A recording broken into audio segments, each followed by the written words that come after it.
Well, here's the exact same setup, sweeping from 1 megahertz to 30 megahertz through my MFJ VersaTuner II. Very dusty and old unit. Seems to work fine with the knob set straight up, and you can see multiple resonances. The vertical scale is units of 1, so the bottom is SWR of 1, and then each step up is another step up in SWR. So if I was going to try to tune it for a particular band, I'd probably zoom in, but let's just see out of curiosity what happens when the various knobs are moved. Let's start with the inductor knob, move it over to position A. Okay, that seemed to chop off anything below the middle of the band. Let's see what that frequency is. That frequency is around 17 megahertz, so putting the inductor on A does nothing for low bands for sure. And tuning the knob, the transmitter matching knob capacitor, I believe it is, does a little bit of jiggling of things, but it pretty much depends upon the position. But starting at 1, it makes the thing just disappear, and then as more and more capacitance gets added, it pops up with various what looks to be resonances every certain number of megahertz. We can go find out what that is. Starting here at 17 and moving over here, it looks like it's at 21, so that's another 7 megahertz. Looks like it's multiples of the original 40 meter antenna. So that would presume that this guy over here is at 24. Maybe it isn't what I thought. And then this guy over here is at 28. Yeah, so that's 7 times 4 is 28, so that kind of makes some sense. Don't quite understand the 24, but maybe that's that's not a doubling of the 20 meter band, because that would be 28. It's interesting. 21 and 17. So there's some step function going on here that probably somebody that knows math well could probably explain. But at some point the cap goes away. So let's go back up to the middle position here for the caps again. Around 3.5. It's probably not the middle position, but it's good enough. Go to B. Looks like it becomes a high pass filter, and the frequency looks like it's dropping. C. Oh boy, that guy's really resonant all over the place, and it looks like it keeps moving to the left, so there's more and more passband in the HF lower ranges. D, a little bit more. E, a little bit more lower frequency. F, lower frequency even again. And G, even more. H, a little more in the lower.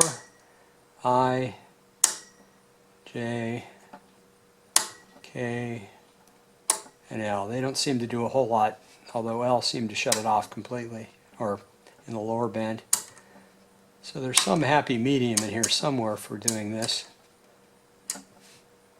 Let's play with capacitance while we're here on that particular setup, on D again. So we can make the higher end pass more, it looks like, with potentially more capacitance. And we'll leave that guy at 3 and then play with the antenna matching end. So that has an interesting effect as well. That looks like it's flattening down. That might be the optimal spot with the most capacitance. Kind of looks like it was. Various spots there. So that looks like it's flattening down, lowering the SWR in the higher range. So if we want to play with a resonant point, let's play with 15 meters, because that was problematic with the antenna. The SWR was above 3, and that's probably a good thing to fix. So we'll set the stimulus to go from 21 megahertz, and we'll set the high end. Oh, there's 3 nice bumps there. That first one here is at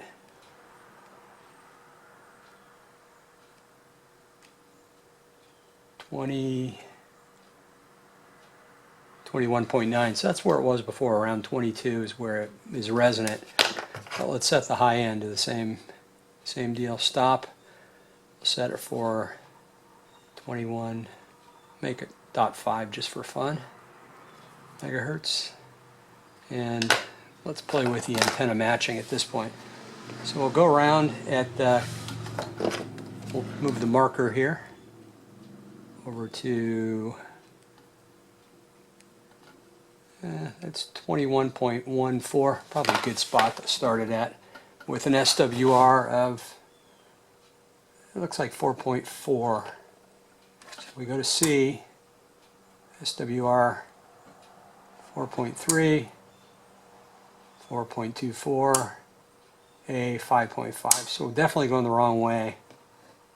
4.2, 4.2, 4.3, 4.4, 4.5, 4.6. So I'm feeling like B seemed like the best number on here. Lowest SWR. Well, let's see what that gives us. 4.2 something. A little hard to read from here. 4.24. We up the capacitance. You can see it definitely dropping the SWR down.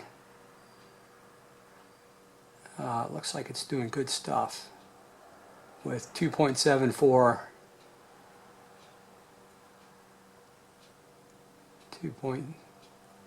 I saw 2.74 in here. Yeah, that's probably about as good as we're going to get. 2.76, and now we'll play with antenna matching and see what happens. Well, that can definitely make it go up. And down to, I saw it at 1.98, 1.99. So we're at an SWR of 2.0, and it looks like it's resonant to the right, or more resonant to the right. Let's try and see if we can do a little better with C. Play with position C. Doesn't seem like it's going to improve there.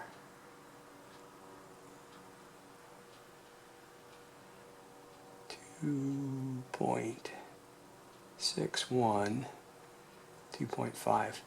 So B seemed like it was doing better. 2.02, 1.95. About as good as we're going to get there.